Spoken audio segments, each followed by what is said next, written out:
Olá, alunos e professores do nono ano, sejam bem-vindos a mais uma aula de língua portuguesa. Eu sou o professor Mauro Farias e hoje a gente tem uma aula super especial. Já começa pelo tema, né? Você fala a minha língua? Essa é a grande questão. Durante as últimas aulas a gente tem trabalhado a questão do uso da norma padrão, das variedades linguísticas, né? O professor Mauro deu uma contribuição, Mauro Marcel deu uma contribuição muito grande nas últimas aulas e a gente continua dentro do tema, né? Você fala a minha língua? Hoje nós temos aqui a presença de um professor muito especial que vai fazer uma surpresa conosco, vocês já vão saber, tá? Até o final da aula vocês vão saber, que é o meu querido professor Joelson. Olá, professor Joelson. Olá, professor Mauro, boa tarde. Boa tarde, estudantes, professores do nono ano. Eu sou professor dos anos iniciais, obrigado pelo convite. Nossa, é um prazer para nós. Vamos falar aqui a mesma língua, ou não, e vamos ou entender não, um pouco né? isso, O que professor. será isso, né, aproveitando que o senhor já foi introduzido, consegue ler para mim aí as habilidades e objetivo da aula para deixá-los já por dentro do que trataremos hoje? Vamos lá então para as habilidades.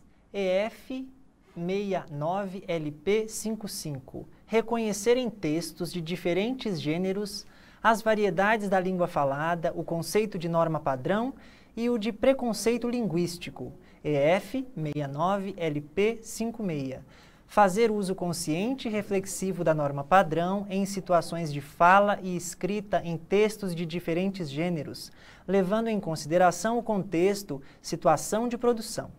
E objetivos da aula: refletir sobre as variedades linguísticas existentes no português brasileiro, entender os contextos adequados para cada variedade linguística, verificar a intencionalidade do autor ao escolher a variedade linguística do seu texto, adequação e inadequação linguística de acordo com o contexto de produção.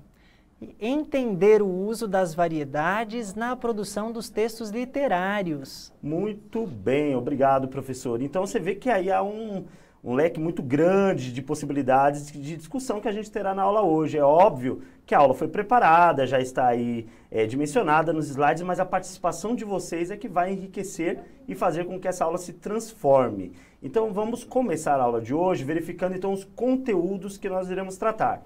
Na tela, por gentileza, variedades linguísticas, preconceito linguístico, contextos informais, norma padrão e o uso do adequado e inadequado. É isso aí. Começando então com a participação de vocês, porque é vocês que enriquecem, é vocês que dão aí o direcionamento para a nossa aula. Vamos conversar. Cite uma situação na qual você tenha perguntado à pessoa com quem conversava: você pode falar minha língua? Então, olha, é uma situação que, em diversos contextos, tá? Que você ouviu uma mensagem e replicou para a pessoa: você pode falar na minha língua? Como que você, aquilo fosse tão ininteligível que você percebe que parece que é uma outra língua. Vocês têm 2 minutos para mandar as respostas para mim no chat e a gente está aguardando aqui.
Temos aqui algumas participações, então, para o chat, professor Mauro, para a resposta de você pode falar a minha língua? Quando que essa pergunta foi feita?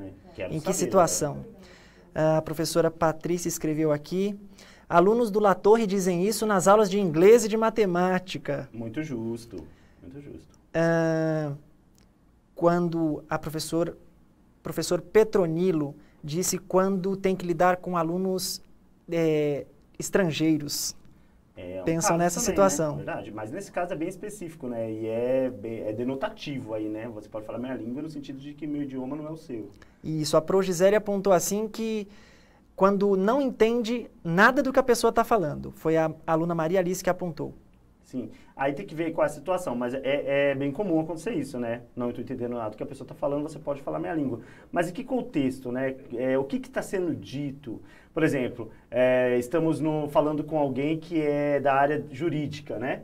Aí a pessoa começa a falar um monte de termo jurídico para você, um advogado. Aí você fica, você pode falar a minha língua? Porque eu não estou entendendo. Alunos também já me falaram isso em aulas, quando eu estou dando aulas de gramática, e começa com muita nomenclatura, né? Tipo, predicativo do sujeito, aí você tem que olhar o sujeito composto, o sujeito simples, aí começa a dar muita nomenclatura, aí eles começam, professor, pode falar minha língua?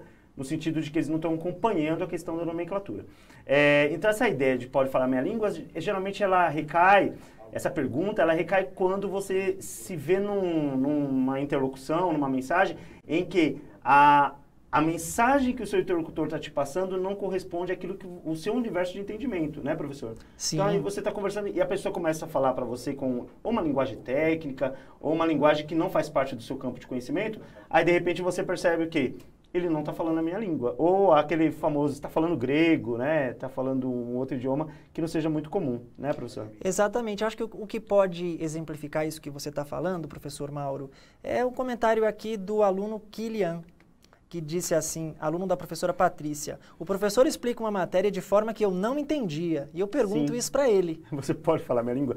E aí é um cuidado que nós temos que ter, né? Quando a gente está dando aula, é importante sempre lembrar que o professor, porque é exatamente isso que faz do professor um personagem diferenciado, porque às vezes ter conhecimento e conseguir passar esse conhecimento, muitas pessoas conseguem, né? Adquirir conhecimento, vai e transmite. Mas como transmitir esse conhecimento, né? De forma a atingir realmente o aluno e conseguir transformar aquilo em um aprendizado.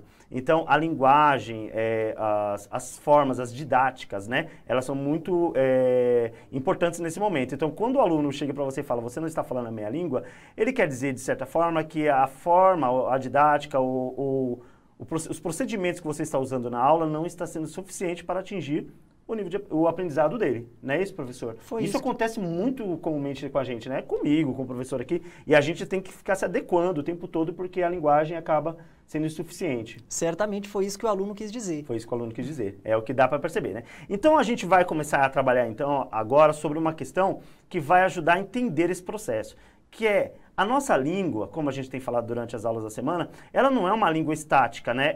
É a língua portuguesa que se originou do latim, né? Que veio, passou por Portugal, chegou aqui nas colônias, né? Por exemplo, aqui no Brasil e outras colônias na África, na Ásia. Mas, assim, além disso, a língua ela sofre transformações por diversos fatores, né? Fatores externos como de estrangeirismos, fatores de regionalismos, de condições educacionais, de condições de condições de pessoas mesmo, envolvimento com eu diria outro tipo de cultura, né, que acabam se agregando junto com essa linguagem da língua portuguesa e vão criando o que a gente chama de variedades linguísticas. Então, eu vou pedir para pôr na tela aí o conceito de variedade linguística, né? A língua apresenta características dinâmicas e suscetíveis a fatores como região, sexo, né, no caso aí o gênero, a idade, a classe social do falante e o grau de formalidade do contexto da comunicação, podendo, portanto, sofrer múltiplas transformações feitas pelo interlocutor. Então percebe como a língua ela sofre essas transformações. A utilização de uma variedade linguística definida auxilia no processo de inclusão nos grupos, fornecendo uma identidade para os seus membros. Quando alguém começa a se comunicar, muitas vezes conseguimos identificar de que região ela é. Isso foi falado nas aulas do professor Mauro, inclusive, que eu estava assistindo durante a semana. Qual a sua profissão ou até mesmo a sua faixa etária? Assim, é importante compreender que quando julgamos errada determinada variedade, estamos emitindo um juízo de valor sobre os seus falantes e, portanto, agindo com preconceito linguístico. Olha como é sério isso. Então veja que a língua portuguesa, ela é uma só, mas ela é uma só no sentido da concepção. Agora, quando nós colocamos em prática, elas são várias línguas, né? E não existe, não tem como você definir o que é o certo, o que é o errado. A gente define aquilo que é adequado para o contexto, aquilo que é adequado no momento que a gente está utilizando. Então, busca-se sempre o quê? A comunicação, a eficiência da comunicação. Em cima disso, a gente procura a linguagem e a variedade linguística mais adequada. Então, esse nosso ponto de partida é para trabalhar exatamente como é que funciona esse negócio da língua. Você fala a minha língua? Então, que língua é a sua língua, né? É a pergunta que a gente tem que fazer. Então, vamos embora para o chat para vocês ajudarem a gente agora. Dê exemplos dos preconceitos linguísticos mais comuns conforme os tópicos abaixo. Então, preconceitos linguísticos por causa da região de onde a pessoa vem, ou pelo grau de escolaridade. São os mais comuns que a gente vê e dê exemplos, então, para mim, daqueles que vocês já conhecem, né? De preconceitos linguísticos por região ou por grau de escolaridade. 2 minutinhos e a gente já volta com a participação de vocês.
De volta aqui para a gente verificar a participação dos alunos e dos professores. Uma explicação aí, o título da aula é uma pergunta. É que na abertura, acho que não pode pôr pontuação, não sei disso exatamente, e aí não tem o ponto de interrogação, mas é uma pergunta, tá? Você fala a minha língua, então parte desse princípio aí.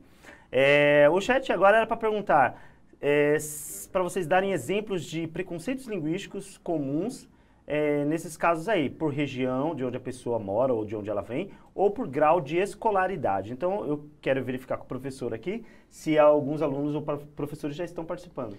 Os professores apontaram aqui as gírias e sotaques regionais, professor Mauro. E o Kilian também falou os sotaques de acordo com os costumes.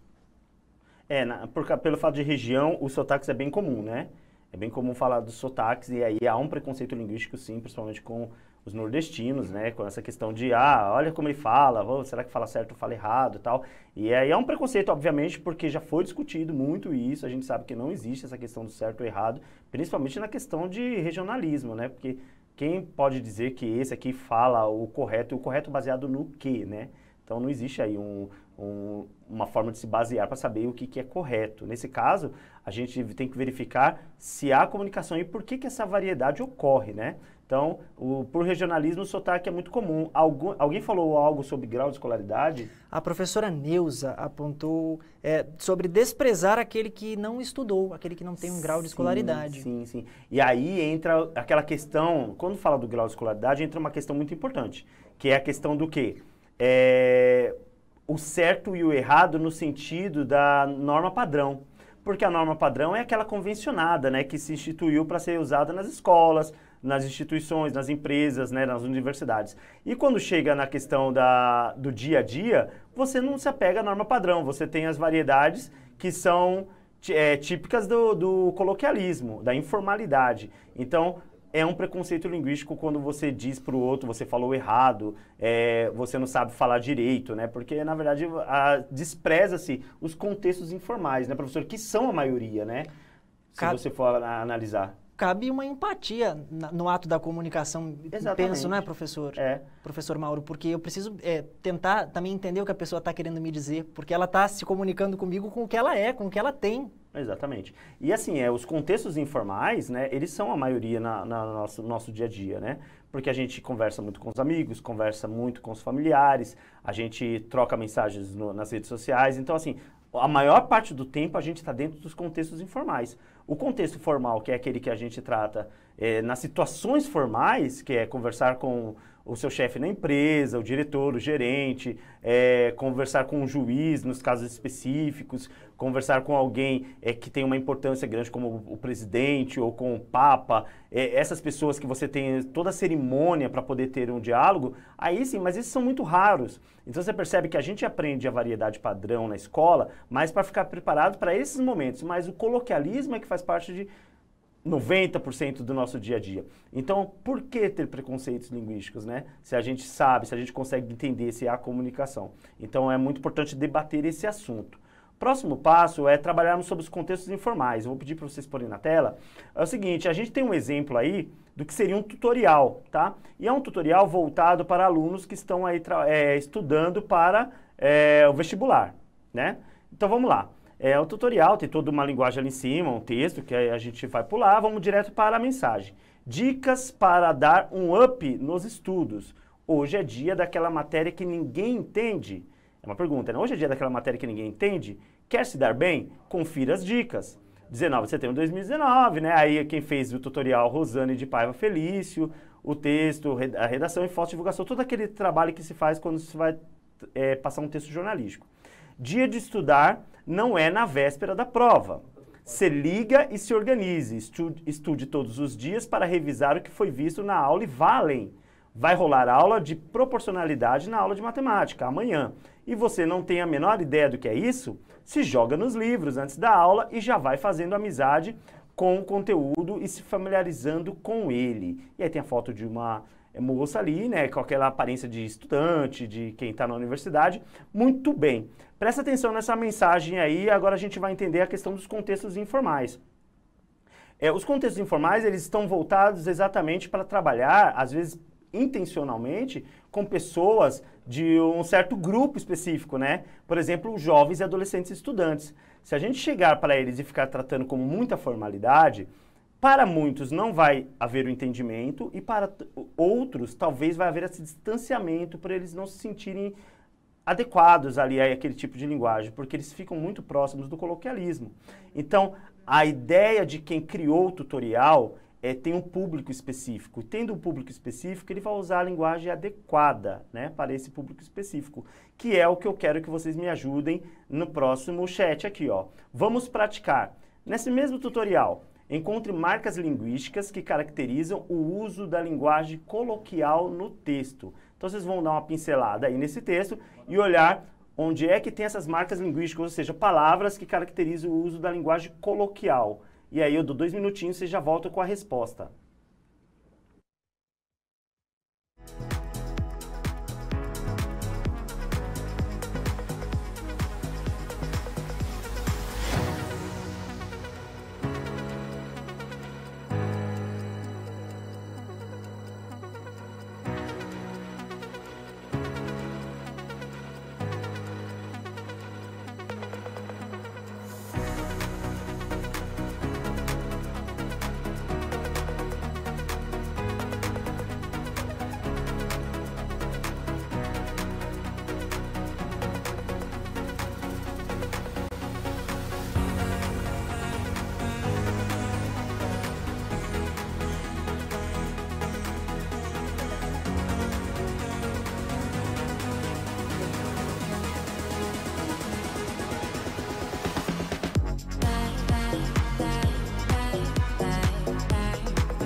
As respostas aqui para o chat, como marcas da linguagem coloquial, professor Mauro, apontada pela aluna Yasmin, se joga nos livros, se liga. Boa. O Kilian com se liga e organize. Então eles apontaram se joga, se liga, dar um up. Dar um up, boa. Isso aí. Vai rolar também apareceu. E até o topo Muito da bom. página do site. Sim, você vê as marcas de estrangeirismo lá em cima, né, mostrando que é um texto voltado para um público específico, no caso os estudantes dos vestibulares, né, do Enem. Então você percebe, essa mistura de linguagem, né, da linguagem coloquial dentro de um texto que tem uma construção aparentemente formal, quando você introduz algumas palavras que vão trazendo esse coloquialismo, mostra que há uma intencionalidade, né? Porque está trabalhando com público jovem, né? Então você não vai falar com público jovem como se estivesse falando com pessoas mais velhas, ou pessoas não só mais velhas, mas pessoas que têm um contexto de linguagem um pouco mais antigo, não está muito ambientado com esse contexto mais atual. Então você percebe que a língua ela vai se modificando. Então, por exemplo, gírias que nós falamos hoje já não são as mesmas gírias que falávamos há 20 anos, há 10 anos. Eu vou falar 20 anos. Se eu falar algumas gírias do meu tempo de adolescente aqui, as pessoas vão falar, caramba, você é velho pra caramba, né? Porque isso aí não se fala mais. O caramba já tá ficando meio estranho, né? Então, nota-se que há aí um contexto de uso da linguagem. Então, usar essas marcas linguísticas no texto mostra a aproximação do texto com o público-alvo. Vamos ver, então, o que vocês vão fazer no próximo chat, que é a participação de vocês, em cima do que a gente trabalhou nesse texto. O uso da linguagem coloquial nesse texto foi intencional? Por quê? Digamos que eu já meio que ajudei vocês na resposta, mas eu quero a participação de vocês. 2 minutinhos.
Sobre a intencionalidade da linguagem coloquial aí no texto que foi colocado, temos aqui alguns comentários. A aluna Franciele disse que isso aconteceu para se aproximar do público-alvo, adolescente, que foi intencional, portanto.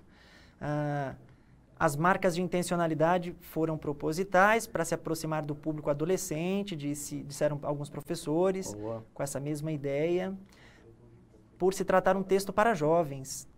Legal. É isso mesmo, né? Quer dizer, a intencionalidade desse texto é exatamente para mostrar que esse texto tem um público-alvo definido, né? Então, eles adequaram essa linguagem a esse público, né? Ao que esse público costuma usar. Por quê? Porque eles pesquisaram, eles investigaram e veem que esse público, esse tipo de público adolescente ou que está em fase de fazer a universidade, os vestibulares, eles costumam usar esse tipo de linguagem nas redes sociais ou nos ambientes em que eles conversam, tá? Então há uma intencionalidade sim para poder atingir esse público-alvo. Muito boa a participação dos professores e alunos. Agora vamos falar um pouquinho sobre os contextos formais, né? A norma padrão. Então, olha lá, a norma padrão é a manifestação ou expressão da cultura letrada. Ela serve de referência para um projeto político de universalização linguística. Então, percebe que é uma linguagem totalmente convencional, né? Que tem o propósito aí de tentar universalizar a linguagem, né? É óbvio que isso é impossível, mas tentar pelo menos criar um padrão para que em contextos formais a linguagem seja a mesma, tenha a mesma regra e não sofra muitas alterações. Então percebe que a linguagem padrão, ela é aquela que menos tem a ver com a maioria dos contextos que a gente vive, como eu acabei explicando, né? Quer dizer, a gente usa em contextos muito definidos, né? Então, por isso ela tem uma regra rígida, ela tem uma forma de se escrever, ela tem adequações, né, sintáticas, adequações morfológicas e tal. Por quê? Porque é uma norma que é usada em contextos totalmente definidos e são formais, né, professor? Exatamente, são formais. Não necessariamente precisamos utilizar ela o tempo inteiro. Exatamente. E é o que acontece, nós não utilizamos o tempo inteiro. Não usá-la como regra, inclusive para ficar cometendo preconceitos linguísticos, né? No chat, eu vou pedir para vocês participarem aí rapidinho, eu vou dar 30 segundos só para vocês dizerem o seguinte: em quais situações é imprescindível o uso da norma padrão? Então, passa para mim só as situações aí que comumente a gente deve usar a norma padrão. 30 segundinhos a gente volta, que hoje tem surpresa.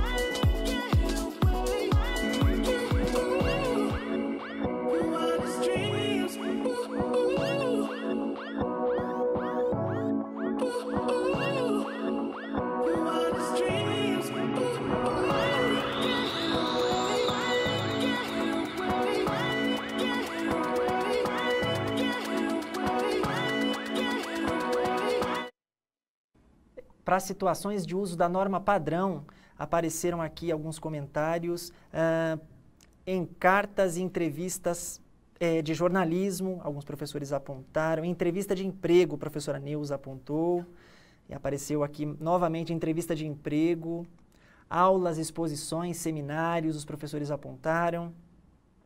Entrevista de emprego apareceu bastante vezes aqui na ideia dos professores e de alguns estudantes também. Muito bem. Então aí, ó, a gente tem então o uso da norma padrão usado em determinados contextos, né, em ambientes que são determinado que essa norma seja obrigatória, né? Por isso que na escola se prepara isso, mas você percebe que o preparo na escola ele tem que ter a finalidade, a proposta de finalidade. Ou seja, por que você aprende a norma padrão? Eu aprendo por causa disso, né? Então, por exemplo, deram ideias de entrevista de emprego e outros contextos. Então, na próxima tela vocês vão ver exatamente isso. Norma padrão, oralidade e escrita. Na oralidade, costumamos ser bastante coloquiais, costumamos usar muita informalidade. Por quê? Porque é uma conversa mais desprendida, né? Sem regras, que tem a ver mais com a questão da interação. Já na norma, quando a gente faz na norma escrita, na forma escrita, né, a gente costuma usar a norma padrão exatamente porque elas têm geralmente a circulação em ambientes formais, né? Por exemplo, você escreve o seu currículo, escreve uma carta para alguma instituição, um e-mail, né, para alguma instituição, você escreve um texto dissertativo, né, as redações formais da escola. Agora, existe também escritas informais, né, então a gente vai ter que verificar essa questão do que é adequado ou inadequado. O obrigatório, voltando à tela aí, ó, entrevista de emprego, a gente usa a norma padrão, redações dissertativas, a gente deve usar a norma padrão, o currículo que a gente manda para as empresas, deve usar a norma padrão, e os discursos formais, geralmente discursos em instituições, quando você tem um certo cargo, ou um político, ou um judiciário, alguém nesse nível, usa a norma padrão. Agora o não obrigatório, conversa com colegas e familiares, mensagens nas redes sociais, bilhete para os pais, E a poesia, por que a poesia a gente não é obrigado a usar a norma padrão? Porque a poesia é exatamente isso, é a parte da literatura em que você pode improvisar, você usa muita pessoalidade, né? Então, a norma padrão passa a não ser tão exigida nesse caso. Nós temos agora, vamos ter aqui com o professor Joelson, uma surpresa. Então, eu vou dar 3 minutos para vocês analisarem o que está na tela, que é o chat que eu vou pedir para vocês participarem. Então, vocês vão tentar traduzir as interações que eu coloquei aí da norma culta para outras variedades, tá? Que seja coloquial. Então, ó, temos aí, senhor, estás com as suas faculdades mentais alteradas, é uma gíria. Eu quero que você faça uma gíria com isso. Faça esse favor para mim, usando gíria. Você tem muita habilidade nisso, meu caro, usando uma gíria. Estou muito aflito, você não sabe, você vai usar uma linguagem regional. Não está escrito aí, mas você vai usar uma linguagem regional. Então, traduzir dessa norma culta para uma linguagem mais coloquial. Vocês têm 3 minutinhos enquanto a gente prepara a surpresa. E na volta, a gente já vai estar aqui esperando a resposta e com a surpresa para vocês.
E a participação dos alunos e professores aqui muito divertida, muito legal mesmo, criativa demais. Vou ler algumas aqui, tá?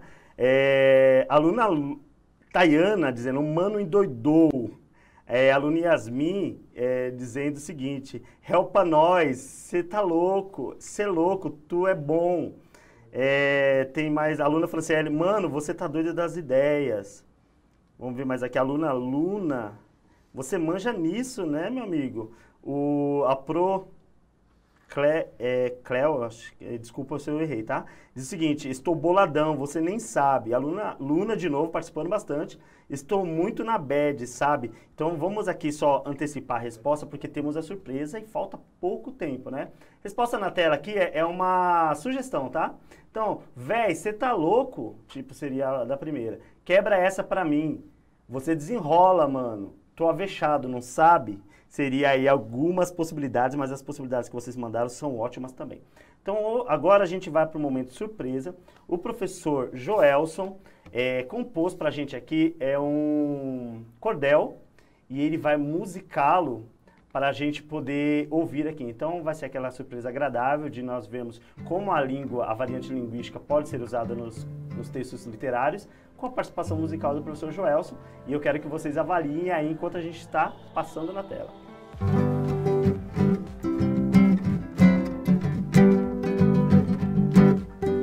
Dá um nó cego na língua, o meu jeito de usar nossa fala portuguesa, que é também meu linguajar. Eu espeio muita gente querendo me arremedar.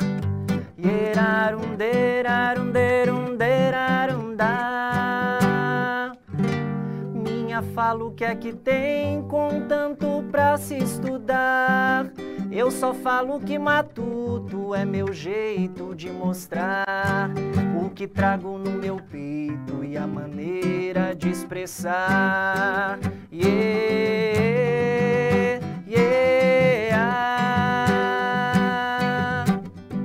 Mando um cheiro pra aqueles que se dobram pra saber pro que é que falo assim, não me julgam sem saber que a maneira como eu falo não desfaz o meu viver.